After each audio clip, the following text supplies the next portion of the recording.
સમય અને નસીબ ઉપર ક્યારે અહંકાર ના કરો, કારણ કે એ બંનેને બદલાઈ જવામાં વાર નથી લાગતી. સમય અને નસીબ અસ્થિર છે. જીવનમાં સારો સમય હોય કે ખરાબ સમય, બંને સ્થિર નથી. આજે જે સ્થિતિ છે તે કાલે બદલાઈ શકે છે. એથી સફળતા, સંપત્તિ કે સત્તા પર અહંકાર કરવો યોગ્ય નથી.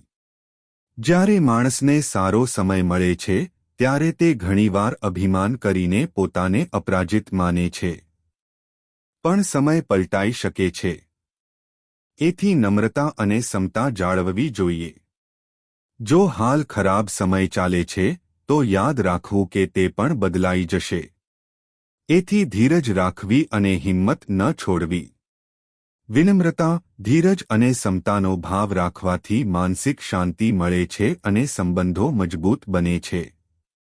સમયના ફેરફારને સ્વીકારી આગળ વધવું એ જ સમજદારી છે.